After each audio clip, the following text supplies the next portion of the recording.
नमस्कार दोस्तों, मैं हूं सौरभ शर्मा। आप देख रहे हैं 24। दोस्तों, अपना इंटरव्यू स्टार्ट करने से पहले मैं कुछ कहना चाहूँगा और वही कहूँगा जो पूर्व प्रधानमंत्री अटल बिहारी वाजपेयी ने जिस तरीके से सावरकर का शख्सियत का बखान किया था। सावरकर माने तेज, सावरकर माने त्याग, सावरकर माने तप, सावरकर मतलब तत्व, सावरकर माने तर्क, सावरकर माने तरुण्य, सावरकर माने तीर, सावरकर माने तलवार। आपका बहुत बहुत स्वागत है रणदीप भाई। जिस तरीके से हमने बखान किया, 22 तारीख को आप उनकी शख्सियत का फिर एक बार बखान करने जा रहे हैं। मैं ये काफी बार सुनता था जी, जब मैं सेट पे जा रहा होता था जी। कि ये सब चीजें दिमाग में रखना है और इसे करना है। जी भाई, जिस तरीके से पूर्व प्रधानमंत्री अटल बिहारी वाजपेयी ने इनकी शख्सियत का बखान किया था और एक बार आप करने जा रहे हैं 22 तारीख को। जी कितना हेमोग्लोबिन लिखते हुए बढ़ा और कितना जोश 56 इंच का बढ़ा जब आपने इसको डायरेक्ट किया और जिस तरीके से ये कमल खिला हुआ दिख रहा है उनकी शख्सियत का।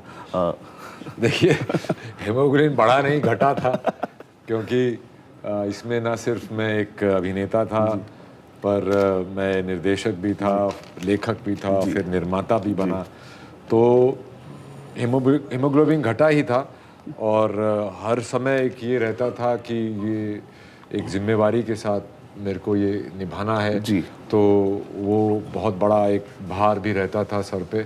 सच्चाई भी बतानी है और जिम्मेदारी से बतानी है ताकि इनको उनका सच लोगों तक पहुंच सके।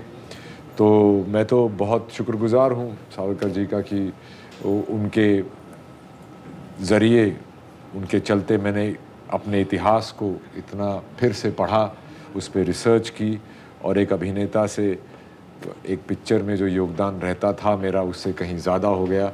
तो छाती तो शायद तब 56 इंच की होगी जब लोग इसको हॉल में देखेंगे और इनके बारे में पढ़ेंगे। घर जाके मेरा हमेशा से मेरे मित्र हैं पंचाली चक्रवर्ती, जो मेरी मैनेजर भी हैं, उन्होंने मुझसे पूछा था कि ये पिक्चर यंग लोग क्यों देखने जाएंगे, आज के जेन जी जो है वो क्यों देखने जाएगी, उनको तो किसी स्वतंत्रता से पड़ी नहीं है, उनको तो फ़ोन में है, ये है वो है। तो मैंने पिक्चर उस नज़रिए से भी बनाई है कि ये यंग लोगों तक पहुँचे, चाहे वो उस पिक्चर का सिनेमाटोग्राफी हो, म्यूज़िक हो या स्क्रीन प्ले हो। तो मैंने उसको ऐसा रखा है कि आप उसको छोड़ नहीं सकते हैं। ऑलमोस्ट लाइक अ थ्रिलर ये अनफोल्ड होती है। तो ये सब चीज़ें, अभी तो हेमोग्लोबिन घटा ही हुआ है मैं 2 साल से इसमें लगा हुआ हूँ और कुछ काम नहीं किया है। तो जब ये रिलीज़ हो जाएगी और ये दुनिया तक पहुँच जाएगी तब चैन का सांस आएगा, शायद तब हेमोग्लोबिन बढ़ने के चांस है। अच्छा भाई, 64 में उन्होंने एक लेख लिखा था, आत्महत्या आत्मसमर्पण, जिसमें उन्होंने इच्छा मृत्यु की इच्छा जताई जी। और 66 में उन्होंने व्रत रखा और 66 में उनकी मृत्यु हुई। तो जब शख्सियत की बात होती है जिनके बारे में बहुत कुछ नहीं पढ़ा होता तो एक क्वेश्चन मार्क आता है।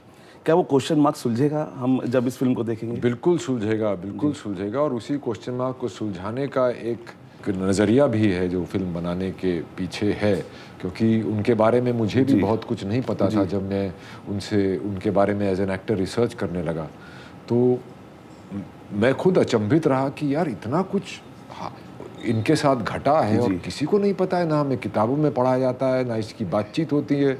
सावरकर बोलते एक दो नाम उन्होंने रखे हुए हैं जिसके बारे में बात करते रहते हैं। और ये जो आमरण अनशन की जो आप बात कर रहे हैं, गांधी जी ने और बहुत लोगों ने बहुत आमरण अनशन रखे, कोई नहीं मरा और सावरकर जी ने अपनी ज़िंदगी के आखिर में बिल्कुल समाधि ली। बिल्कुल आमरण अनशन उन्होंने वाकई में किया। और ये भी एक आयरॉनिकल बात है कि अहिंसा के जो प्रतीक थे वो गोली से मरे और जो हिंसा के प्रतीक थे उन्होंने आमरण अनशन किया। ये एक आयरनी है हमारी हिस्ट्री की, जो कि लोगों को उस नज़रिए का पता ही नहीं है, तो उस नज़रिए से सोचेंगे कैसे, ये मैं बाहर लेके आना चाहता हूँ। अच्छा, जब मैं पढ़ रहा था, आपने कहा हमेशा से 2 पहलू जानने चाहिए किसी भी चीज़ के। जी। तो जब मैंने 2 पहलू जाने सावरकर के और आपके, तो मुझे एक चीज़ कॉमन दिखी कि उन्होंने लंदन से आके इतिहास रचा और आपने ऑस्ट्रेलिया से आके जिस तरीके से फॉरेन एक्सपोजर रहा दोनों में। हालांकि उनका और मेरा कंपेयर नहीं किया जा सकता। वो इंग्लैंड गए थे लॉ पढ़ने ताकि अंग्रेज़ों को उनके लॉ में और वापस आके लोगों को लॉ के सिस्टम से उनको किया, और दूसरा वो वहाँ जाके क्रांतिकारी यूरोपियन क्रांतिकारियों से मिलके सीखना चाहते थे, क्योंकि वो secret societies of Europe and Mazzini करके एक इटालियन क्रांतिकारी थे, उनसे बहुत ही इम्प्रेस थे। उन्होंने देखा था कि जैसे माज़िनी ने अपने लेखों और अपने एक्टिविटीज़ से इटली, जो कि एक अलग अलग हिस्सों में जुड़ा हुआ था, उसको अखंड करके उन्होंने इटली में रेवोल्यूशन लाया था, तो उससे बहुत इम्प्रेस थे। तो वहाँ जाके वो सीख के, और जब वो वहाँ गए तो उन्होंने वहाँ पे एक और पहले उनका अभिनव भारत करके, पहले मित्र मेला होता था, जब छोटे थे, जब मित्र मेला होता था, उसको फिर उन्होंने अभिनव भारत में कन्वर्ट किया, जो कि एक सीक्रेट सोसाइटी थी, और इंडिया हाउस में जाके उन्होंने फ्री इंडिया सोसाइटी बनाई। तो उनका बहुत बड़ा एक नेटवर्क फैल चुका था पूरे देश में। बंगाल वाले पंजाब वालों के उसमें संपर्क में थे, महाराष्ट्र वाले उनके संपर्क में थे। तो एक नेटवर्क बन रहा था, एक इंटरनेशनल नेटवर्क बन रहा था। वहाँ से गन्स इंडिया स्मगल की जा रही थी, बाइबल्स में रख के, और बॉम्ब मैनुअल्स लेनिन की हेल्प से उनको मिले थे, वो उन्होंने इंडिया भेजे, जिससे खुदीराम वगैरह ने बॉम्ब्स बनाए, और काफ़ी कॉरेस्पॉन्डेंस फौजियों के साथ और प्रिंसली स्टेट्स के साथ उन्होंने किया। तो एक पूरा एक नेटवर्क वो बना रहे थे। परलय हो गई, कुछ और हो गया, और उसके बाद से उनको एक कारपेट के नीचे ऐसे इंसान जिनको 2 उम्र कैद काला पानी की को किसी को नहीं दी, वो कितने खतरनाक हो गए, और कितना उनसे ब्रिटिश डरते होंगे कि काला पानी के बाद भी उन्होंने उनको हाउस अरेस्ट, डिस्ट्रिक्ट अरेस्ट में रखा, रत्नागिरी में 27 साल उनको कैप्टिविटी में रखा।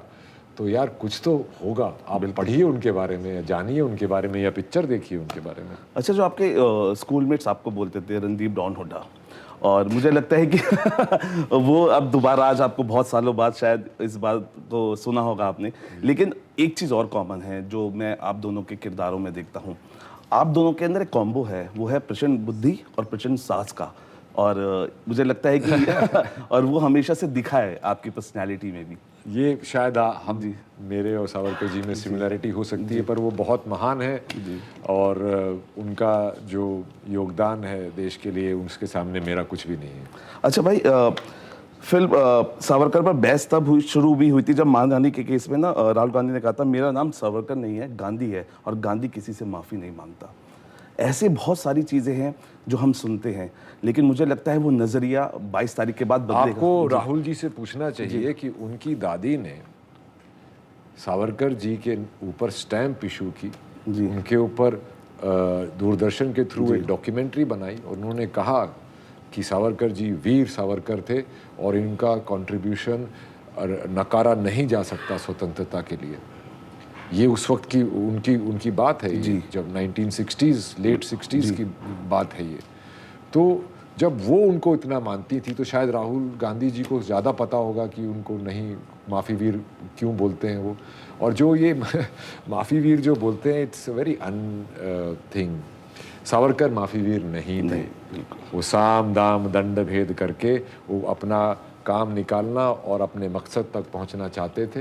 ये याचिका होती थी जी, बेल प्ली इसको बोलते हैं, जो कि आप अगर कोर्ट से कभी रास्ता नाता रहा हो, या हमें स्कूल में भी सिखाते थे, जिसमें लिखते थे योर्स ओबीडियंटली, योर ऑनर, ये सब लिखना पड़ता है। तो उस वक्त की लैंग्वेज थी, और वो हर उसमें ब्रिटिश ने क्यों नहीं माना जी मान जाते, छोड़ देते जी। उन्हें पता था कि ये आदमी बहुत शातिर है, और ये आदमी को दबा के रखना बहुत ज़रूरी है।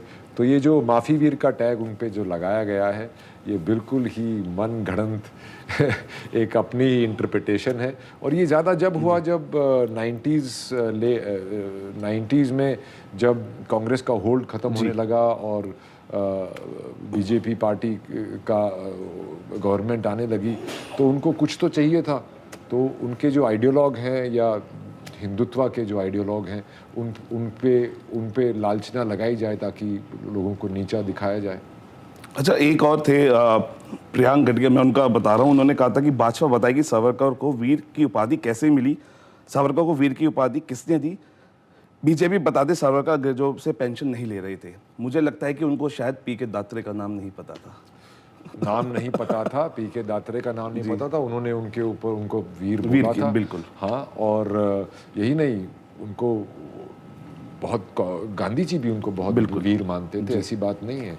और क्या था आपका उसमें बहुत इंटरेस्टिंग था? ये बोला था उन्होंने कि भाजपा बताई कि सावरकर को वीर की उपाधि कैसे मिली, सावरकर को वीर की उपाधि किसने दी, बीजेपी बता दे सावरकर अंग्रेजों से पेंशन दे रहे अच्छा, थे। ये पेंशन की बात करते हैं। वो पेंशन नहीं होती थी, वो अलाउंस होता था। जब आपको कारागार में रखा जाता है, जहाँ पे आप व्यवसाय नहीं कमा सकते, आपको स्थिर रखा जाता है एक जगह पे, तो उसका अलाउंस मिलता था गवर्नमेंट से। और वो सावरकर जी को तो 60 रुपये मिले थे 5 साल बाद जेल से छूटने के। गांधी जी को 600 रुपये का अलाउंस होता था। नेताजी की फैमिली को 1000 रुपये का अलाउंस होता था, बिकॉज उसमें मेंबर ज़्यादा थे। तो ये अलाउंस सबको दिया जाता था जो कि बंदी गृह में रहते थे और जो बंदी बनते थे, ये अलाउंस सबको दिया जाता था। और सावरकर जी को सबसे कम दिया जाता था और बहुत बाद में थोड़ा सा उनको मिला था।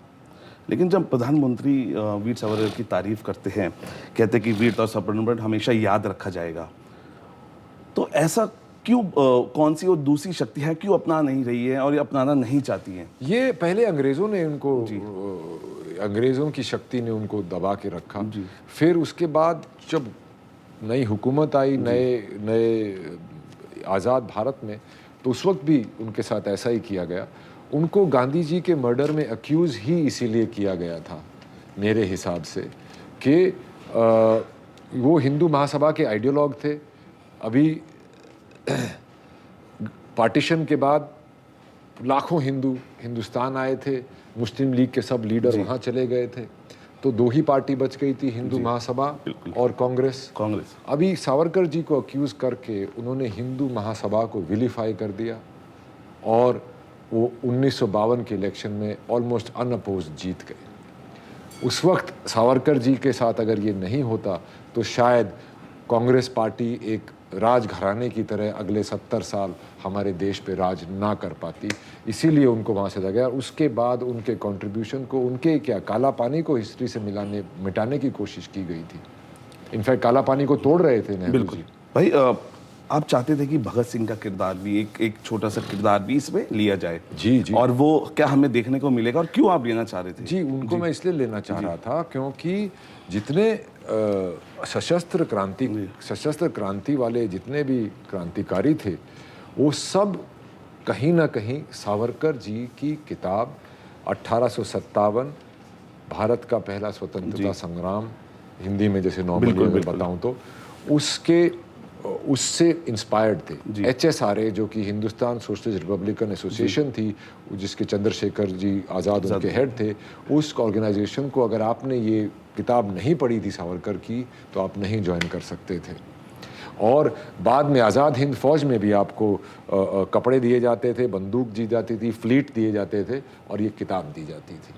क्योंकि इस किताब में, जो कि मैंने भी स्कूल में पढ़ा था, सिपाहियों की म्यूटनी थी, बगावत थी। और सावरकर जी ने इसको रिसर्च करके पूरी बुक लिखी थी कि ये सिर्फ सिपाही म्यूटनी नहीं थी, पूरा देश अलग अलग जगह जागरूक होके इन अंग्रेज़ों पे हमला किया था उन्होंने। और यही मानना था उनका कि ये अंग्रेज़ इतने से हैं, अगर हमने इनको मारना शुरू कर दिए डर के भाग जाएंगे। और यही प्लान था कि वहाँ से गन्स वन्स बॉम्ब मैनुअल्स वगैरह वहाँ भेजी गई थी। पर किसी ने उन सशस्त्र क्रांति वालों का उन्होंने साथ नहीं दिया, क्योंकि 1885 में ये सशस्त्र क्रांति और इस विरोध को कंट्रोल करने के लिए एक ऑर्गेनाइजेशन बनी थी, जिसमें सारे इंग्लैंड एजुकेटेड इंडियन थे और इंग्लिश लोग थे। वो H.O. ह्यूम ने बनाई थी, A.O. ह्यूम ने बनाई थी। और तो उसका मकसद ये था। तो जब भी ये क्रांतिकारी सशस्त्र क्रांति वाले कुछ वार करते या कुछ करते, तो अंग्रेज़ हुकूमत कांग्रेस का कोई प्रस्ताव स्वीकार कर लेती और एक उसमें आ जाती। तो जोर इन्हीं का पड़ रहा था। और तो बहुत कुछ है यार, मैं क्या क्या बताऊं। बिल्कुल, मुझे लग रहा है कि आपने बिल्कुल घोल कर वेन्स में वीर सावरकर बोल रहे हैं भाई। लेकिन भारत को, राष्ट्र को हमारे हिंदुत्व की पहचान दिलाने के लिए हिंदुत्व का उन्होंने वो आगे ले गए। आज के टाइम में अगर मैं पूछूं, रणदीप कैसे देखते हैं हिंदुत्व को और जिस तरीके से हमारा देश चल रहा है हिंदुत्व को? आज सावरकर जी ने हिंदुत्व वो बनाया था क्योंकि उस वक्त खिलाफत मूवमेंट या कैलिफेट मूवमेंट की वजह से एक पैन इस्लामिक मूवमेंट शुरू हो रहा था, जहाँ पे नॉर्थ वेस्ट फ्रंटियर प्रोविंस के बॉर्डर्स पे ज़्यादातर अंग्रेज़ी फ़ौज में मोहम्मदन लोग थे। तो अगर वो जिहाद के नाम पे हमला करते तो ये जो ऑलरेडी खिलाफत मूवमेंट वगैरह चला रहे हैं, तो यह क्या उनका साथ देते या देश के लिए लड़ते? तभी उन्होंने हिंदुत्व का एक डेफिनेशन दिया था कि अगर ये आप इसको पितृभूमि मानो, अपनी पूर्वजों की ज़मीन, मातृभूमि मतलब यहाँ के संस्कार, संस्कृति, खान पान, वेशभूषा को अपना मानो। और उन्होंने थर्ड क्लॉज ये लगाया था, जिससे कि सबको मिर्च लगती है, कि आपकी पुण्य भूमि भी होगी। वो इसीलिए कि आप किसी बाहर वाली ज़मीन के फेथ के लिए उसको अपने देश से ऊपर ना रखें। धर्म देश से ऊपर नहीं हो सकता, देश सबसे ऊपर होना चाहिए। ये सावरकर जी की वो थी। और हिंदुत्व की जो आज डिस्पेंसेशन है वो काफ़ी सिमिलर है, पर क्योंकि समय बदल गया है, सब कुछ बदल गया है, हमारे सर्कमस्टांसेस नहीं हैं, अभी हम किसी के अधीन नहीं हैं, तो उसकी इंटरप्रिटेशन उस हिसाब से चेंज होती रहती है। पर मेरा ये मानना है कि हिंदुत्व में जो हिंद से प्यार करता है, चाहे वो किसी भी धर्म का हो, किसी भी जात का हो, किसी भी समुदाय का हो, किसी भी समाज का हो, वो हिंदू है। Because it is a geographical, वो सांस्कृतिक डेफिनेशन है। हिंदू इंडस नदी को, सिंधु नदी को स नहीं बोलते थे, तो हिंदू बोलने लगे थे, हिंद नदी। बिल्कुल। तो मैं भी जब ऑस्ट्रेलिया में था तो कोई बुजुर्ग लोग जो होते थे ऑस्ट्रेलियन, वो मुझे हिंदू बोलते थे, श्रीलंकन को भी हिंदू बोलते थे, पाकिस्तानी को भी हिंदू बोलते थे। तो ये एक ज्योग्राफिकल सिविलाइजेशनल डेफिनेशन है जिसमें कि हम सब हिंदू हैं। आखिरी सवाल बस, क्योंकि अभी बहुत सारे सवाल और उठेंगे, क्योंकि वो साहस आपने दिखाया है, और जो साहस दिखाता है उसमें सवाल उठते ही हैं, क्योंकि वो जिम्मेदारी से साहस उठाया जाता है। प्रोपोगेंडा भी बोला जाएगा, क्योंकि अभी हमारे इलेक्शंस भी हैं, और इलेक्शन से पहले इस तरीके की फिल्म आप ला रहे हैं, जिस पे बहुत ही हिम्मत आपने जुटाई। बहुत लोगों ने मना भी किया आपको, लेकिन फिर भी रणदीप डॉन हुड्डा ने अपना दम दिखाया। भाई, प्रोपोगेंडा कहने वालों को रणदीप का क्या जवाब है? मैं यही कहूँगा कि ये एंटी प्रोपोगेंडा फिल्म है, क्योंकि बहुत सारी फोर्सेस सावरकर जी के नाम पे प्रोपोगेंडा चला रहे हैं कितने सालों से। पहले अंग्रेज़ों ने चलाया, फिर आज़ाद हिंदुस्तान में उस टाइम की गवर्नमेंट्स ने चलाया, कि उनकी कहानी को बिल्कुल धुंधला के बिल्कुल लोगों तक पहुँचने से रोका गया, वो प्रोपोगेंडा है। उनके ऊपर लालचना लगती है, वो प्रोपोगेंडा है। तो ये उस प्रोपोगेंडा को तोड़ने के लिए पिक्चर है, ये एंटी प्रोपोगेंडा पिक्चर है। मैं इसको पिछले इंडिपेंडेंस डे पे 15 अगस्त पे रिलीज़ करना चाहता था, पर वो हो नहीं पाया। फिर रिपब्लिक डे पे रिलीज़ करना चाहता था, वहाँ तक भी बात नहीं पहुँच पाई। तो शायद ऊपर वाले की मर्ज़ी थी कि ये 22 मार्च को आए, जो कि 23 मार्च को मार्टर्स डे है। I think Savarkar ji deserves that. कहते हैं सच्ची दिल से अगर कुछ मांगो तो कायनात उसको, वो कायनात थी जिसने वो थोड़ी सी आगे गई। और जाते जाते भाई ये कहना चाहूँगा कि महान कार्यों के लिए किया गया बलिदान कभी व्यर्थ नहीं जाता, और जो आपने ये किया है ये भी व्यर्थ नहीं जाएगा। 22 तारीख को पूरी दुनिया वीर सावरकर को देखेगी और उसकी हिम्मत को देखेगी, और मुझे लगता है सवाल उठाने वालों पे एक तमाचा होगा, और वो मेरे को लगता है कि जो उनकी जो सोच है उसमें ज़रूर बदलाव आएगा। Thank you for talking to us. Thank you so much. Thank you.